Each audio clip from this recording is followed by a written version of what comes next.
भाई साहब, पन्नू फिर आ गया एक बात को लेकर। अब जो अमेरिका में बैठा हुआ पन्नू कह रहा है कि 13 दिसंबर को भारत के पार्लियामेंट पर अटैक करेंगे। आतंकवादियों जैसे बोल बोल रहा है। क्योंकि अभी कुछ दिन पहले कुछ हुआ था ना कि इसे उड़ाने की बात हुई थी या कोई अज्ञात व्यक्ति से मारने की बात कर रहा था, जिसमें अमेरिका ने भारत पर आरोप लगाया है। जैसे कनाडा कहता था निज्जर, कि निज्जर तो भैया प्लम्बर है। निज्जर तो एक प्लम्बर है उनके वहाँ। और वही निज्जर AK-47 लेके, AK-47 के फोटोज़ है, वीडियोज़ हैं, उनको लेके प्लम्बिंग करता था। सही है भैया, किसी अज्ञात व्यक्ति ने उसे उसकी प्लम्बिंग कर दी। सही किया। अब भैया ये पन्नू उछल रहा है। अब उसके बाद बात सामने आ रही है कि कुछ ना कुछ तो, अब कहीं धुआं उठा है तो आग भी लगी होगी। अब अमेरिका वाले कह रहे हैं कि इसमें भारत का हाथ है, भारत का हाथ है, और अभी तक ऐसे कोई सबूत उन्होंने कोई प्रस्तुत किया है नहीं, बस एक स्टोरी थी वो ही बना दी है। अब एक बात बताओ, एक ऐसा व्यक्ति जो ये कहता है कि हम तुम्हारे देश को G20 नहीं होने देंगे, हम तुम्हारे 19 नवंबर को जिस दिन तुम्हारे वहाँ वर्ल्ड कप है उस दिन एयर इंडिया की फ़्लाइट को उड़ा देंगे। अब कह रहा है कि 13 दिसंबर को तुम्हारे भारत के पार्लियामेंट पर अटैक करेंगे। अब बताओ, भारत की एजेंसी एक ऐसे व्यक्ति को आतंकवादी घोषित ना करें, उसको एलिमिनेट ना करें, तो फिर ये क्या हुआ है। और अमेरिका उसे अपना एक सिटीजन कहता है, आतंकवादी नहीं कह रहा है, सिटीजन कह रहा है। और इसने अमेरिका ने ना जाने दूसरे की धरतियों पर जा जाकर कितने सारे लोगों को मारा है।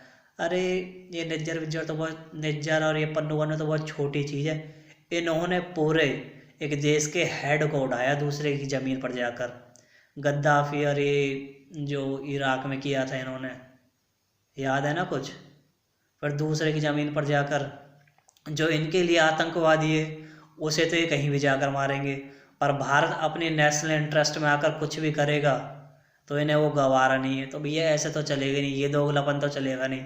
भारत के खिलाफ कोई बोलेगा, भारत को कोई ऐसी हरकत करने की बात करेगा तो भैया भारत उसे उड़ाएगा, चाहे वो कहीं भी हो। हम तो भैया उसे उड़ाएंगे, खुल के कह रहे हैं, बिल्कुल उड़ाएंगे।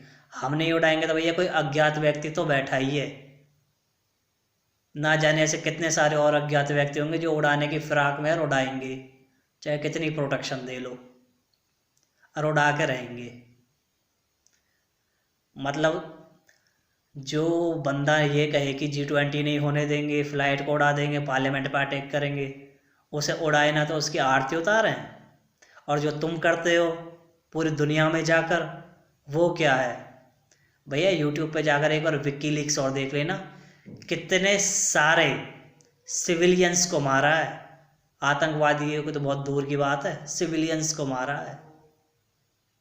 भाई साहब, ये अमेरिका बस अपनी नाक बचाता फिर रहा है। पहले अफगानिस्तान से बाहर गया, अब जो रशिया यूक्रेन का जो वॉर चल रहा है उसमें रशिया की जीत होती दिखाई दे रही है। फिर इसकी नाक यहाँ कट गई, यूक्रेन में कट गई। उसके बाद हो गया ये इज़राइल फ़िलिस्तीन का इशू, उसमें इसने सीधा सीधा सपोर्ट कर दिया इज़राइल को, और उनसे सिर्फ बातों में लगा के रखा अरब वर्ल्ड को। अब इससे अरब वर्ल्ड भी दूर होता जा रहा है। ये सिर्फ अपने दोस्तों को बचाने की कोशिश कर रहा है, जहाँ भी इसके दोस्त है, जैसे कनाडा UK जैसे होए, बस इनके साथ ये खड़ा है। उनकी बस इसे अपनी नाक बचानी पड़ रही है अमेरिका को। सच्चाई यही है। क्योंकि पहले निज्जर के केस में कनाडा के साथ खड़ा हो गया, अब ये पन्नू के केस में भारत को कुछ नसीहत दे रहा है। तो इसीलिए ये बस अपनी नाक बचाता फिर रहा है। इन्हें भी पता है कि इनकी अब नहीं चलने वाली है। सच्चाई ये है। पहले बैकफुट पे गए अफ़गानिस्तान में, फिर यूक्रेन में, उसके बाद यहाँ इज़राइल में, और उसके बाद अरब वर्ल्ड भी इनसे दूर हो गया बिल्कुल। क्योंकि अभी देखा ना आपने, रशिया का कितना भव्य स्वागत हुआ था, पुतिन साहब का कितना अच्छा स्वागत किया था वर्ल्ड ने, इस अरब वर्ल्ड ने। तो इसीलिए ये सब हो रहा है। बस अमेरिका अपनी नाक बचाता फिर रहा है। जो इनके जो स्टेट्स के जो होते हैं ना, ये कुछ डिपार्टमेंट, वो अपनी नाक बचाते फिर रहे हैं। जो अपनी मैं में है ना ये, कि हम तो दुनिया पर राज करते हैं यार, बस बस अपनी नाक जो भी इसकी कटी हुई है उस कटी हुई नाक को और थोड़ी सी बचाने की कोशिश कर रहा है, इससे ज़्यादा और कुछ नहीं है। और रही बात इसकी पन्नों की, तब ये कोई अज्ञात व्यक्ति बैठा तो होगा आंख लगाकर इस पे भी कहीं ना कहीं। जय तिरंगा, जय भारत।